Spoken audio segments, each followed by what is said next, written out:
Hello everyone and welcome back to a brand new episode of NASCAR Heat 3 Career Mode. I hope you're all having a great day. Today we go to Eldora in trucks and Mid-Ohio in Xfinity as well as Michigan in the Cup Series. And for the Truck Series we had subscriber Zenon Rudnick in the truck here for Eldora. First and only dirt race of the season here in the Truck Series as he came through turns 1 and turns 2. It was a solid qualifying effort of P8 and he would be able to continue to move his way forwards throughout this race as you see him making some moves up the bottom there, moving his way forwards throughout this race, like I said, making some 3 wide moves as he came to the final lap in this race. He got up to P3 as he went down through turns 3 and turns 4 for the final time here in Eldora, and Zenon Rudnick would come through to finish in the third position, and now as we come to Mid-Ohio here for the Xfinity Series, we had AJ Allmendinger in the car. Unfortunately, he failed inspection, so he had to start at the back of the pack, and that would unfortunately pretty much ruin any chance that he had throughout this race here in Mid-Ohio. He would work his way up into P24 as we came towards the final lap. Now approaching the final few corners, actually going up to P23 as he went through this final corner, getting sideways there, 3 wide move on a net there as they came across the line, and Allmendinger would get credited with P22. So a solid result considering he started in the back, but now it's time to set our sights on Michigan here in qualifying for the Cup Series as we came into turn 4, heading through down the front straightaway. It wasn't the best lap as we would come across the line going P16 with a 37.574. So certainly we have a little bit of work to do, but hopefully we can have a strong performance here at Michigan like we have just in the past at this racetrack. This week, the Monster Energy NASCAR Cup Series races back to Michigan International Speedway for the second and final time this year. Michigan is the fastest track in NASCAR, making it a favorite of race fans. In 2017, another fan favorite, Kyle Larson, won here, making it 3 straight Cup wins at Michigan. That hasn't been done since Bill Elliott did it all the way back in the 1985-86 season. Can Kyle do it again today? Or will someone else start a hot streak of their own? Well, it's time to head down to the track and find out. NASCAR Racing is next. Alright, we're ready to go green here for the Consumers Energy 400 at Michigan Speedway. Denny Hamlin isn't nearly as fast as expected. He's towards the back of the field for this race, and that is your only note coming into this race here in Michigan as we get ready to take the green flag side by side here with the 12 of Ryan Blaney behind us. It's Clint Boyer and Daniel Suarez as the green flag is out here in Michigan. Our final NASCAR Heat 3 Career Mode race at Michigan. Can we cap it off with a win? We've had so much success at this racetrack in the past. 1 win and 3 or 4 second place finishes at Michigan in our Cup Series career. So one of our more consistent tracks on the Cup Series schedule for sure now as Kevin Harvick leads the way as we exit turn 2, now heading down the back straightaway side by side with Ryan Newman as we head down the back straightaway. Got to be careful around Ryan Newman. You'll probably try to damage our car being in the way now as we go through turn 3. Suarez looks up the inside, but we stay up ahead of him now as we close in on the back of the 43 of Bubba Wallace. We're going to make a 3 wide up the middle between Wallace and now the 20 of Eric Jones as we head down the straightaway, coming through to cross the line in P15 with 13 to go at this point in the first stage after completing the first lap of the stage as we go down towards turns 1, trying to get up to P13 on the outside of our Hendrick Motorsports teammate of Chase Elliott, now on the back bumper of Chris Buescher, who's had a great start to this race here in Michigan, finds himself up in that 12th position now as we're going to make a 3 wide up the middle between Elliott and Buescher now as we get just barely enough ahead of Elliott to dive down under Blaney and make it 3 wide with him and McMurray as we go through turn 3. We would move up now inside of the top 10. We would then pass Paul Menard and move up to P9 as we came to lap 5 now in the stage, actually now looking to the outside of Kyle Busch as we went down towards turns 3 behind the 42 of Kyle Larson. We kind of got stuck in around here, but we would continue moving forward and get to the back now behind Larson as we had gotten past Kyle Busch and Kurt Busch, and now we were looking to the inside of Kyle Larson as we went down the back straightaway with 5 laps to go in the first stage. At this point, giving him a little bit of a side draft as we went down towards turns 3. Ryan Blaney and Clint Boyer just behind as Kyle Larson is stuck on that outside as we come through turn 3 and turn 4. We would clear Larson for the 6th position now as we came out of turn 4. He would try to fight back as we went down the straightaway there, getting side by side with me as across the line with 4 to go in the first stage, but we would get away from him and now close in on the back of Almirola and Logano here with 2 to go on the stage. We were side by side as we went down the back straightaway. A chance to look to the inside of Logano to get ourselves into the top 5. Now as the caution's going to come out though and end stage 1 a lap and a half early, and now we will get credited with the 6th position here in stage 1, so we get, I think, 5 points, so nothing to be disappointed with. Kevin Harvick wins the stage to get a playoff points. We would take 2 cans of fuel and 4 tires under the pit stop and get ready to start P6 on this outside lane for the 2nd stage. Kevin Harvick has a strong car just like he did in real life at Michigan as he leads the way here as we come through to take the green flag now. In stage 2, it's Harvick and Keselowski on that front row. The second row is made up of Martin Truex Jr. in the number 19 car for Joe Gibbs Racing and the 10 of Eric Almirola now as we go down towards turns 1 side by side with Joey Logano on this outside lane. So Logano, he's going to get ahead of me with no problem as we come through turns 1. Now Boyer right on my back bumper as he is side by side with Kyle Larson as Ryan Blaney looks to my inside now as we exit turn 2, heading down the back straightaway. Blaney clear for the moment now as we go side by side with him now as we battle back down the back straightaway down towards turns 3. Certainly feeling a good amount of speed in the car at this point in the race, so I was pretty confident that if we can just kind of play our cards right, get into the right position, we'll definitely have a chance to maybe fight for a victory here today at Michigan. Now as we come through down the front straightaway, coming through to complete the first lap in the 2nd stage is Larson trying to stay to my inside, but we do get clear and drop down now under Eric Almirola as we go down into turns 1 side by side with the number 10 car behind Ryan Blaney. Truex in that 2nd position behind the leader of Kevin Harvick as he is now putting the pressure on Kevin Harvick as we go down the back straightaway behind the 2 and the 12 of Blaney and Keselowski as we go down towards turns 3 on the inside now of Keselowski and trying to move ourselves into the top 5 for the first time in today's race.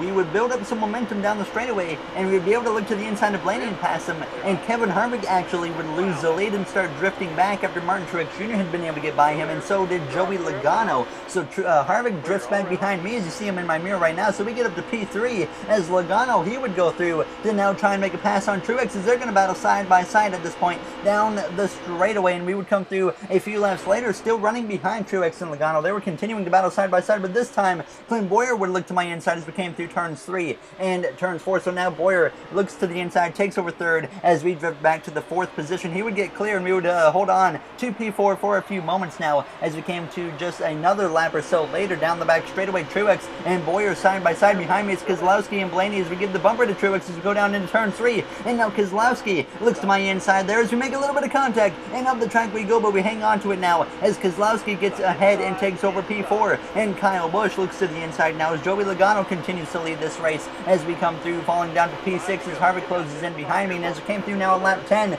we would make it 3 wide with Busch and Truex as we were able to battle back to the inside as we came through turn 3. Logano continuing to lead this race here in the final few laps of the 2nd stage now as we come through on the exit of turn 4 back into P4 behind Brad Keselowski.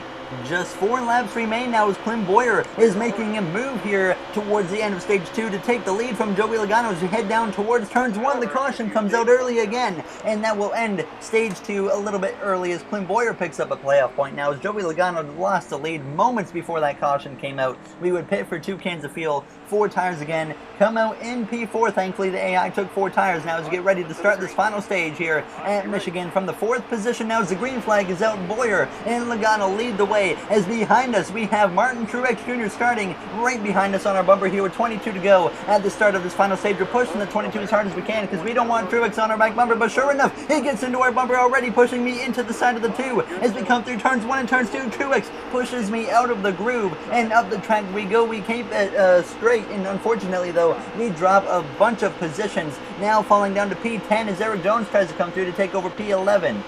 We just cannot escape Martin Truex Jr. here lately, unfortunately, in our career mode, but thankfully he was the one hitting me, so he might not be mad after this race. We need to try and keep it as clean as possible with Truex. I've been saying that, and what has that led to? It's led to constantly me and him continuing to run into each other, so hopefully we can just cool this down somehow. This rivalry is definitely going to go into the playoffs, so it's going to get interesting now as we go through turns 1 behind Austin Dillon in the number 3 car as we come through the center of the corner, closing up right on the back of him, just about hitting him in the back bumper as we came out of turn 2, heading down the back straightaway. Harvick as we get into the wall, but Harvick sits there on the outside line in front of us there. Thankfully we don't pick up any damage from hitting that wall as we go down towards turn 3. Behind us is Suarez and Kurt Busch side by side now as we come through turns 3 and on the exit of turn 4. Keselowski leading the way, Logano now drifting backwards as we come down this front straightaway coming through to complete that lap. We would continue moving forward. We'd actually passed Joey Logano, who was on that outside, and now we were in the middle of passing Kyle Busch, who was on my outside as we went down towards turns 3 here on this 33rd lap in this race as we come through turns 3 up to P9 at this point.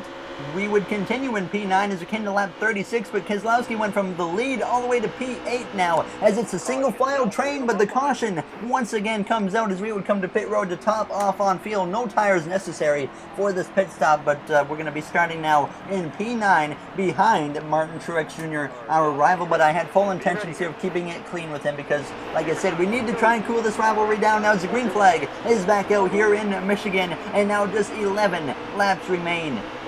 The biggest obstacle for us here is going to be Martin Truex Jr., as it has been quite a bit lately here this season. Now as we go down towards turns 1, having a rival is one thing, but having a rival who is competing for victories almost every race is a whole completely different story. But thankfully for us, Truex doesn't even have a win yet this season. He's had chances, but it hasn't gone well for him now as he came through to complete the first lap since that restart. Now as we go down towards turns 1, we had looked to the inside of Austin Dillon, but last episode Truex was leading with a lap and a half to go. He had about a 5-second lead on me. He crashed in the bus stop, and unfortunately we went wide, so that was unfortunate, and we couldn't come away with the victory when we really should have after he crashed. Now as we look to the inside of Eric Almirola, just about, but he just stays clear enough as we go down towards turns 3. Truex, though, moving his way forward. He had moved up into P3 as Keselowski had followed him up into the 4th position as we come through turns 3 and turn 4, looking to the inside of the Stuart Haas driver of Clint Bowyer now as we're going to try and get to the inside of Almirola now as we're going to make a 3 wide with him and Eric Jones as we come through to cross the line, hitting 9 laps to go.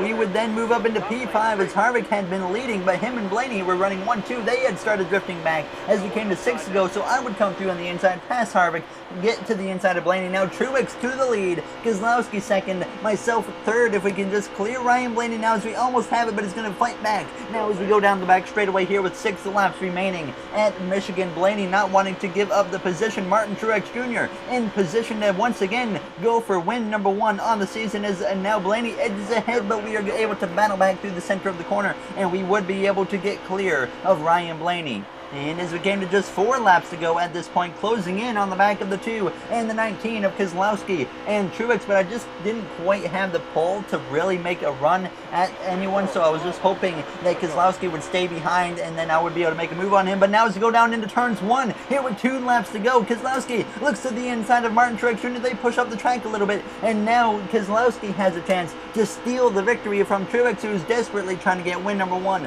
on the season as we head down the back straightaway towards turn 3. Behind us is Almirola and Kyle Busch now as we go down into turns 3 and turns 4, now approaching the final lap as we make a little bit of a mistake into turns 3, and that might completely eliminate our chances of getting a victory here today in Michigan as we head down the front straightaway.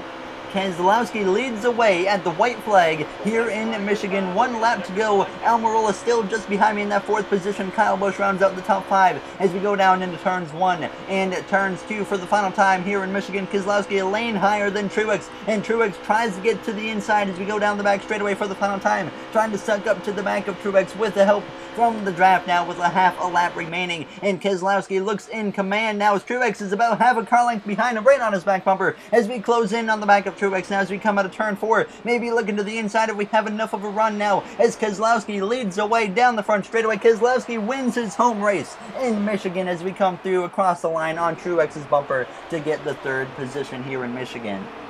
Nothing to be disappointed about. We had a strong car, we had a strong finish, and certainly just kind of how the season has gone, it's been weird. We've had ups and downs throughout this whole season, but it finally seems like we're starting to hit something and bring together some consistency. Obviously, the inconsistency before has shown in the points as we sit P7 in the points. Only 11 playoff points as well with 2 victories, so we really need to try and get some more playoff points. We have some tracks coming up like Bristol and Darlington. We might have a chance now as there's only 3 races left until the playoffs start, so it's going to get very interesting here. So as always though, if you guys enjoyed this episode, make sure to comment, like, and subscribe. Those would all be very, very appreciated. Now as we get ready to look at the playoff grid on your screens, but first we have a Truck Series in the next episode coming at Pocono, and then Xfinity I believe is at Bristol, and Cup Series is at Bristol as well.